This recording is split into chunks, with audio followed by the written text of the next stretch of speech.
Welcome to the Riff.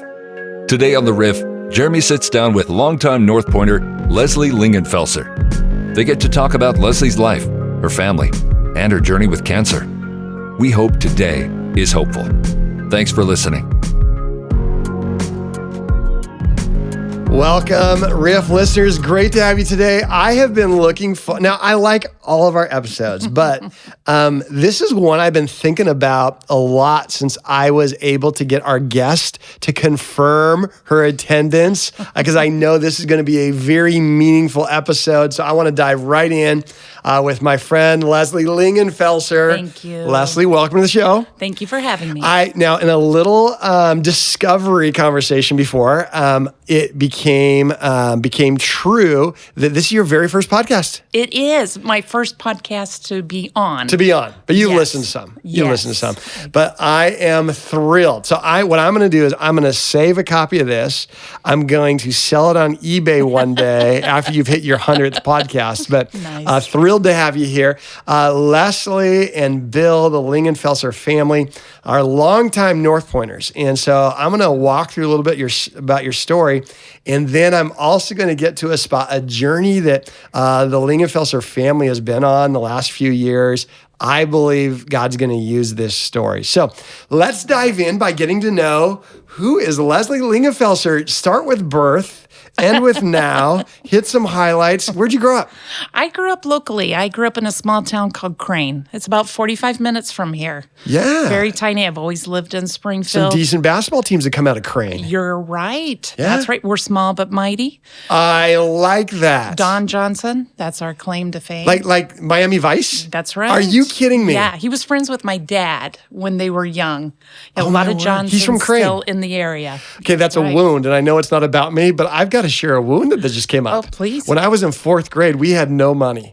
My parents bought me, I got one birthday gift, and it was, Miami Vice was popular, it was the 80s, a turquoise Nice. shirt, polo shirt, with a white and turquoise button-up, unbuttoned. Oh, I'd I like was so to see proud. that. Oh, wow. I thought the same thing. Showed up, and Missy Howell said to me, "Cool outfit, Jeremy, but you're so not cool enough to wear it." I thought I looked like Don Dagger to the Johnson. heart. But now that you mentioned Don Johnson's from my area now, That's right. full circle. There you go. I'm going to rock that maybe next Sunday. Yeah, explore that a little So the deeper. Pride of Crane. You and Don Johnson, Pride of Crane. That's right. Okay. That's so you right. grew up Crane and then you never left.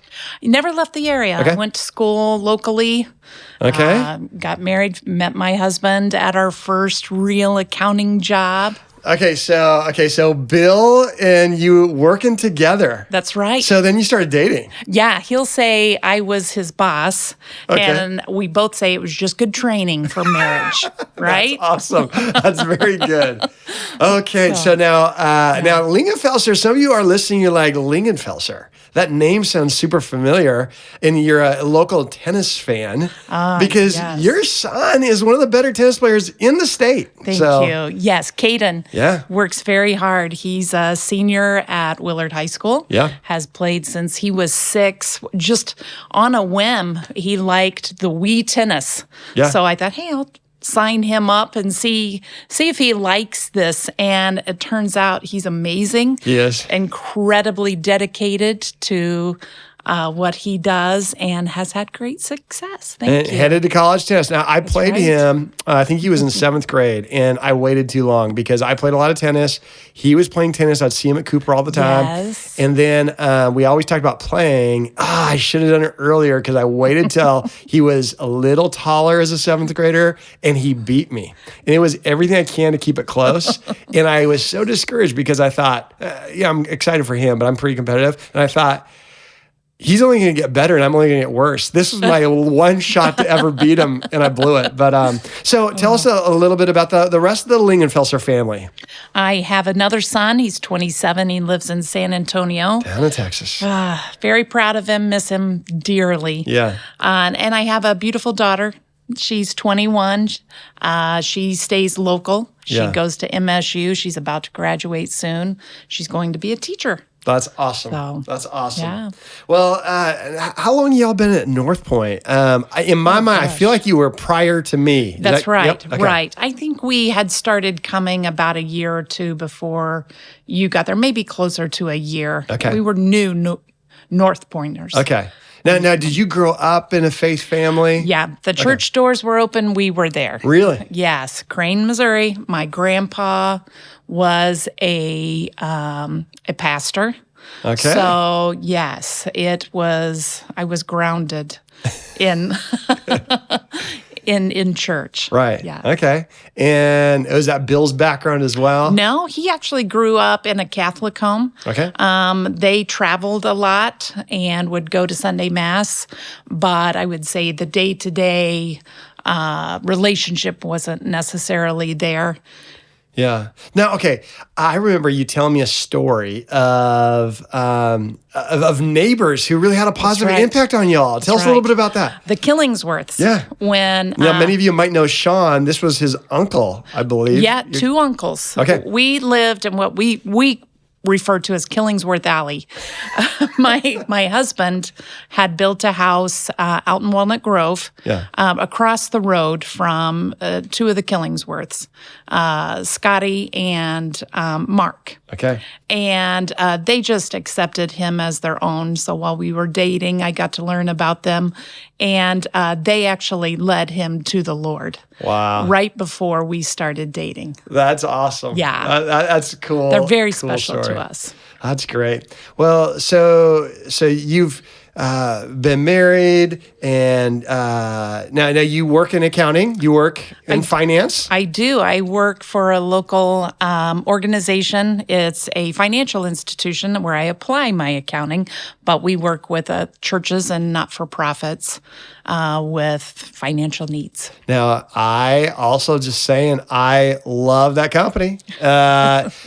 You've helped us. AGFS has helped Right. us in some just significant times at North Point. And really, as a pastor, you're looking for partners, right? Right. In what you're doing. And what I have found is when it comes to lending, when it comes to helping look at big picture opportunities, AGFS has been very helpful. You've been very helpful in this process, and the whole team there. But you've been there how many years? Many years. 13 years today. Okay, today. Congratulations, my happy anniversary. anniversary. Yeah, I thank would have you. bought a cupcake at Walmart had I known. So, okay, so I want to talk about a journey you recently had, a medical situation where you found yourself incredibly dependent on help. And so walk us through what happened. How did you get to a spot where you discovered your situation? And let's just walk into it. Okay.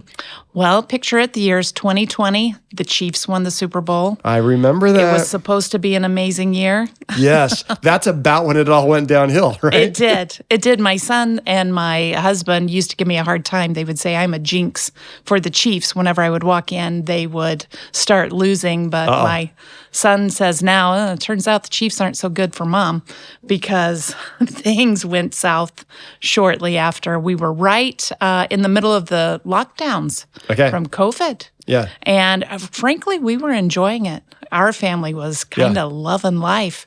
We were working less, outside of the home, spending more time together, just kind of going along. I went for a morning walk, as I had been doing with a friend of mine, came back, a routine shower, and found a lump.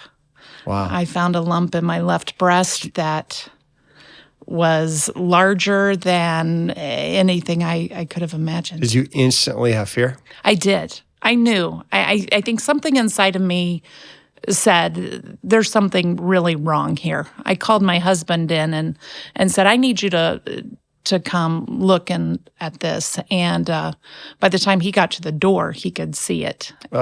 Something that hadn't been there seemingly the day before. So what was the timeline between that moment and knowing, confirming that you're on this battle with cancer? That was May 21st. It was the Thursday before Memorial Day. I immediately called to get in to get a another. But a pandemic. Right. Gotcha. Everything's locked down. So I set up an appointment and they said they could see me June 8th. And then they called back and said, we need to cancel that because your doctor did not refer you. And I knew in my gut something was wrong. And I begged them, please don't cancel that appointment. And it turns out my doctor had just retired. I had just had an exam in January and everything was clear. So we prayed instantly, Lord, if this is something serious, just move everything forward. And it was within days that I was in to see another doctor. They were not hopeful and suggested that I try to move up that ultrasound mammogram appointment. They said, no, there's nothing they can do. I went there, we called, my husband called, and somehow they moved it up a week. And so the day I was supposed to have had the original mammogram was June 8th. I got my diagnosis on June 8th. That's how fast it moved. Wow. Okay, so when you received your diagnosis, what was that day like? Oh, I can still see it. It was a beautiful day outside. I took the phone call, sitting on our back deck, June 8th. It was sunny. I had my family there. My son had come up from Texas. We were all waiting. We knew a call was coming. The biopsy had been the week before. And it was an odd mixture of relief, but also like a kick in the gut. Yeah. You know, I had started, because we just didn't know what to expect, I had started telling my husband what I wanted played at my funeral. Wow. So you're having to walk through end-of-life possibilities. Right. So did you have a treatment plan right away? Was there a gap? Not yet. Okay. Not yet. So all of this time, I had been searching for hope. Yeah. I knew something was terribly wrong, and you could see it even though everybody was masked at the appointments and at the tests. You could just, you feel it in the room, like this is a serious situation. Only one doctor had mentioned a type of cancer, and I had, even though they say don't Google anything, I couldn't Google fast enough because I'm looking for hope and any other possibility. And she had mentioned a certain type of breast cancer, which I'm finding out as we're going along. There are different types, and it is a deadly version. So that's all I'm thinking is this is what I have. Okay. So in those early moments of walking through this, you're having conversations about, man, what do we do if this goes worst case scenario? How's Bill handling this? How's the family handling this? Wow. He stepped up. I mean, he became husband of the year. When that man said for better or worse, in sickness and in health, he meant it. And he was by my side every step of the way. He said, this isn't just your fight. This is our fight. And I will not leave you. And we pushed the kind people at the hospital, even though they weren't supposed to let anybody else in. We would find ways to sneak him in at times. He's not very sneakable. He's a tall drink of water, that boy. That's right. And he's pushy. He was going to be there. So yeah, he was amazing. My kids, I could see the fear in their eye. I tried to shield them from a lot of it, but also be transparent with them. They were, of course, supportive. Family, again, we're right in the midst of COVID. And we don't know much about it yet. Yeah. So we don't know whether to say, come rally around us or please stay away. Right. I can't afford to catch anything. Right. We just didn't know. So what did your life look like then as you started that treatment process? Was there a routine? Was there any normal? What became normal? Well, right then I was still terrified. Yeah. I couldn't eat. I couldn't sleep. I almost felt like a zombie walking around. It just, it didn't make sense. I couldn't focus. I was still trying to work, but we had slowed down at work intentionally for the for the virus. So I was still scrambling, looking for hope and unsettled. Yeah. Very unsettled until it was right after I got the diagnosis call. And then it's like a shotgun blast. They put you through the system and they're working fast. I met with a surgeon. He told me more about the type of cancer I had and what stage they thought I was, which gave me a little bit of hope. I thought I was this other inflammatory.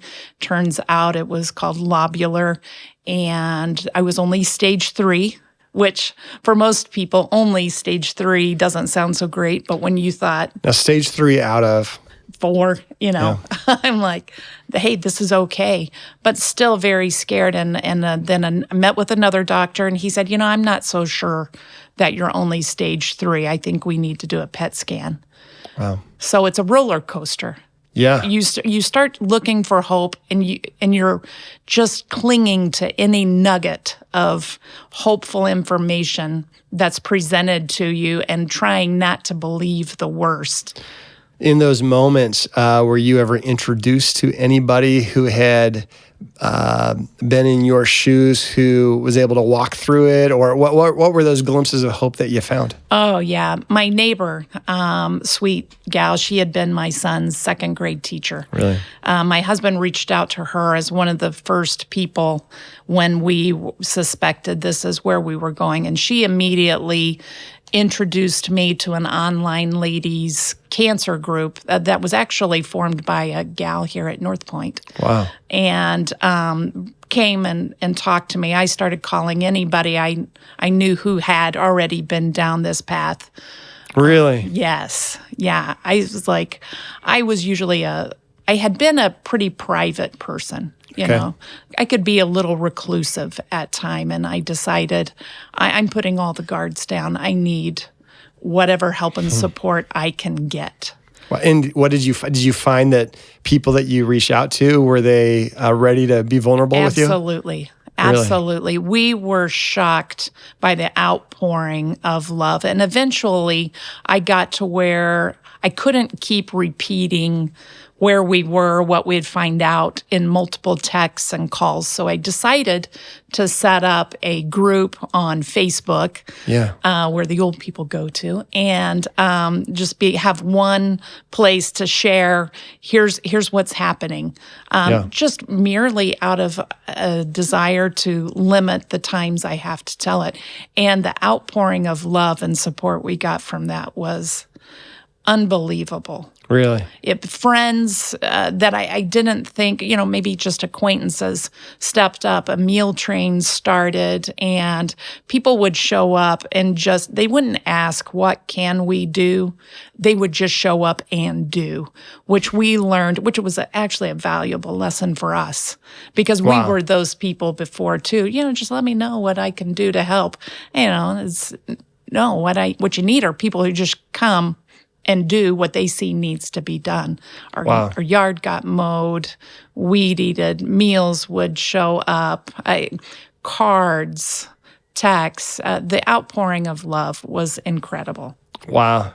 Yeah. So as you walk through this process, what was the timeline of the process? How long did this last? Oh, wow. Well, I found the lump on May 21st. On June 16th, I had a mastectomy, and they installed a chemo port. Okay. I was scheduled to then start 20 weeks of chemo on July 9th, and that would be followed by 30 rounds of radiation. But during that time, after they installed the chemo port, which was supposed to be the easiest thing, I kept having problems. I kept telling them, it hurts. I've got pain. And they would tell me, well, that's not supposed to hurt. Nobody really complains about that. We'll look at it and see if you've got a blood clot. No blood clot. You're fine. I get to the oncologist the day before chemo is to start, and he says, let's just go ahead and test it. for kicks. I go in, have it tested there at the hospital. There were 2 different tests, one of which is a CAT scan with dye that they were going to put through. And when they did that, the pain was so excruciating. I screamed out and told them to stop the procedure. I can't go forward. It felt like a railroad tie was being driven into my chest. And, they just kind of poo-pooed and said, people don't really do that. And I went home just feeling defeated, you know, after all of this, and got a call from the oncologist, said, hey, you were right. Something was wrong, and they found that dye was leaking out of your chemo port. If you had gone in to have chemo tomorrow with that port, it would have been disastrous. Wow. Yeah. Was it a 1 day a week you go in to the center and have chemo for 20 weeks? Well, it was a combination. So, and they told me the first 4 treatments would be every other week because it's so bad. Yeah. They refer to it lovingly as the red devil because it is some potent. Wow. It's killing every fast-growing cell it can, and they dye it red so that the workers know how dangerous it is. Wow. But yeah, and it's known to knock people down for about a week. That gives you a week to recuperate, and then you go back in and do it again. I was to have 4 rounds of those, followed by 12 weekly rounds of a new type of chemotherapy. Wow. So you go through this 20 weeks, and then you have an additional... Then after that, I get a little break for about a month, and then it's 6 weeks, 30 rounds of radiation daily. Wow. Every day, Monday through Friday. So this puts you through September-ish? Well, I started, the chemo was set to be wrapped up the day before Thanksgiving. Oh, wow. Okay. That was my last scheduled chemo treatment. Mercy. And at what point in the journey did you get confidence that this is working? Well, we went into that as prepared as we could. Okay. I did everything, I feel like, I didn't just rely on what the doctors were saying. I was going to do my own research too. Okay. So I asked everybody that I could. I read every article I could get my hands on, and I actually sought out a holistic doctor to coincide with my medical team, to do supplements, whatever I could to prepare naturally for these side effects. So I went in with an arsenal. Yeah. And that I remember coming home after that first chemo treatment, and I sat down in what we called cancer chair. We bought a reclining chair so that I could be out with the family, even though I would be sick. I wouldn't have to be back in the bedroom off by myself. So it's a great idea. A friend who had already been through it gave me that tip. Wow. And I was like, absolutely. That chair has now been moved to Texas where it belongs. But I was surrounded by all of the things I thought I would need. And one of the things we learned was that it was really important to walk. And I thought, well, how am I going to walk, when I don't feel well? But my husband would just come get me, and he was like, okay, we're going to walk. We're going to walk around the house. And I kept telling him, I'm like, I appreciate you holding me up, but I feel fine. I don't have any problems yet. So we went to bed and set a trash can by the bed, had my towels out, my anti-nausea pills, and we looked at each other and said, okay, I don't know what's coming, but we're prepared. Woke up, took inventory, and I feel okay. And I was like, okay, they said by Sunday, this was on, I took the chemo on Thursdays, and by Sunday, I should really be feeling it. But each morning I woke up and felt okay. I never felt one bit of sickness the entire time. Wow. That's amazing. It was. It really was. So when you get through all the treatments, what did that feel like when you were done? Did you ring a bell? I did ring a bell, and I about rang it off the wall. I do that at Arby's every time I leave an Arby's, but it's Same probably feeling. similar. Yeah, very similar. You know what I mean. I mean, so you're just, I it's rang victory. it. Yeah, it was a victory, and that had kind of been my mantra through the process. I had stumbled across "See a Victory" by Elevation Worship, I think, and that was just my theme song, and I would think that, and I would listen to that, and it felt amazingly victorious to ring that bell, to just say I got through it, because what other disease the treatment is as scary or worse than the disease itself. Yeah. Wow. And we were prepared for every side effect. I mean, I thought, this is it. I'm going to have all of these bad things happen to me, and none of them did. At one point, the oncologist said, if your hair hadn't fallen out, I would think the chemo wasn't working. That's how protected I felt like I was.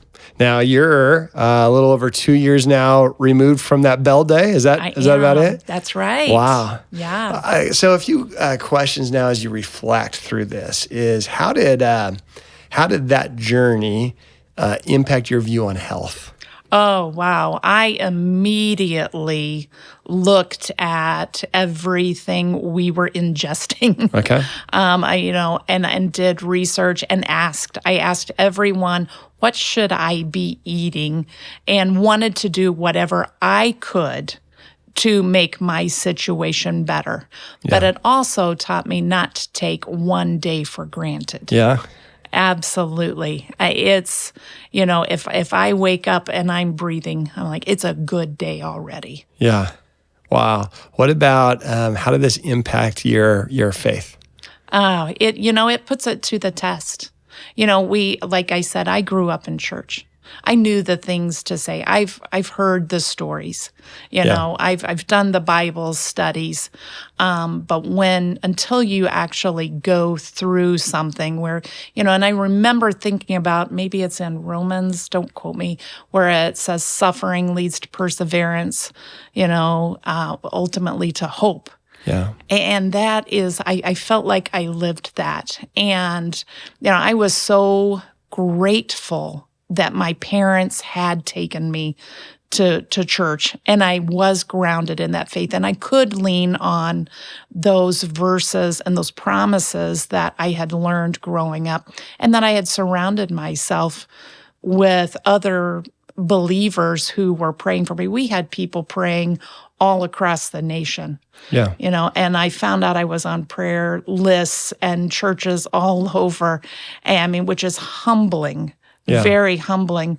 But, it was also very freeing, because at one point it was the day I was to go get the PET scan to find out if it had spread. I woke up that morning feeling different than I had those last few weeks. And I told my husband, I said, I feel peace. I feel peace about this, whatever is happening. That doesn't mean I felt that, hey, I'm going to be okay. It meant I have peace that no matter what the outcome, it is okay. Yeah. Were there moments where you felt God was just distant? I think I felt in the beginning that everything was distant.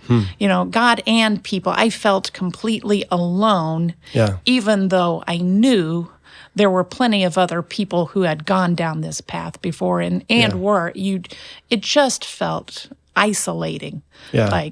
It was such a new experience. I didn't know what to think. Yeah. Well, it's interesting. One of my earliest memories of the Lingenfelser family is seeing you at a Give Back event. Oh. One of the things that I remember early in this journey was I knew you were sick. You couldn't come out of the house. I remember Bill and Avery came to the church one day to drop off gifts that they wanted to make sure were available for others for one of our Give Back events. And I remember thinking, and this is so what I remember of you all, and now you're facing it where arrows tend to go in, and that would make sense to still feel like I want to have arrows out. And then I saw you and Avery recently at a give back event. Yeah. And you've always had this ability and this priority, probably this discipline, to have arrows out, even when you were at a spot where your world was caving in. Why has it been so important for you to think about others? Oh man, I don't ever want anybody else to feel some of those hard times that we felt. Because we have been given so much. Yeah. And I feel like God has been so merciful and so giving to me. How could I possibly hold on to that? I mean, I want to share. I truly do want to share that. And I want to share my story and hope and encouragement with others. Well, you do. And it's powerful to watch. And I know it's powerful on the receiving end. One of the things that I was thinking, I saw your family, one of our Saturday nights, but this time I had a chance to just spend some time in the lobby. We were talking, and just in my gut, I started sharing with you, and we talked about in the church, that Carmen, one of our worship leaders, is going through this journey right now, different form of cancer, and you just started sharing from an authority and a passion and a compassion of how can I help? I want to speak into, whether her life or anybody's life with your journey. And that's what even got the conversation of, hey, would you come on the podcast? Because I couldn't shake this thought of you are living a message and you insist to be able to encourage others. And so I'm so thankful for that. My question for you, I know there are a lot of people who are listening who either are going through the very beginning dark stages of a medical journey, or they have someone that's so important to them that are. Right. What would you say to them? Man, don't give up hope and reach out. Be vulnerable. Let people come in and help you who want to be helpful. Yeah. And that's one of the things I found out is people truly did care and wanted to help. Yeah. And I decided early on to put my pride aside and just say yes. If you're wanting to come help, please do. I will accept it wholeheartedly, because I know there's going to be a day when then I'm the one giving back that help. Yeah. Were there any resources, groups, things that you would like to recommend for people who might be scrambling for some hope? Yeah, there actually are some online groups, and then I'm part of a local, like I said, cancer group for women here. That it's on Facebook. You have to be on Facebook and friend me. Yeah. I mean, you can. There's probably a billion Lingenfelsers. I was going to say, Lingenfelser, you're going to find me. And friend me, because I am always receptive. Anytime I've heard, ever since I got diagnosed, if my husband knew somebody at work or a friend knew somebody, they'll reach out. And I'm like, yeah, please have them send me a friend request, and I will bring them into this group, because it's a whole bunch of ladies who have also been down a similar path, different types of cancers. It doesn't have to be breast cancer, or just reach out to me. Yeah. Because I am always willing to sit down and talk and share what I went through. I mean, you're getting just a small dose of what I went through, but the miracles along the way and the hope that I found during the darkest days. It really is amazing what transpired that year. Wow. Well, you are filled with life. You are filled with life, and God has done a good thing. And I know that one day we'll be in heaven, and I don't know when and how we get there. And so I understand that death is the typical portal to get there. Right. At the same time, when you have this sense of it could have happened, but now I've got this new lease. You use the words, every day's a gift. And I sense that from you. I'm sure so many do. And I think it's so powerful for someone to have that perspective to say, okay, this is a gift. Now let me live with purpose. Absolutely. Yeah. it's an urgency now. You know, I'm not going to be perfect. I know every day's not going to be perfect, and I don't want to give the wrong impression. I wake up in some sort of pain each day. I still have multiple appointments, but man, I've got a message to share. You do. And we've got things to do, and God is good, and we're not guaranteed tomorrow. Yeah. You know, like you said, I mean, death is inevitable unless Jesus returns tomorrow. But, you know, but until that time, I'm going to do everything I can that I've been given to share that. Awesome. I'd like to close this by praying for you and praying for those who are listening. And I believe that God's got you on a different journey now, and it's a journey to share hope, and He would open up those avenues. So let me pray. Thank you. Father, thank you for the conversation we've had with Leslie, and I thank you for the Lingenfelser family. And God, I pray a blessing on them. Thank you for their journey, for being with them through this. God, I pray for those who might be listening, God, who are going through the beginning of a dark season or in the middle of it. Let them feel your presence, sense your hope even right now. We invite you to heal their body in the meantime. But God, we also know that you can use hope and resources and tools to help as well. I pray for doors to be open for Leslie and others to be able to share a message of life and hope in this new season. We thank you for it in Jesus' name. Amen. Well, Leslie, thank you. You heard it here, folks. First podcast ever. Thanks for being with us on the Riff. And those who are listening, thanks so much for joining us. And we'll be back next Monday with another episode. But have a great week.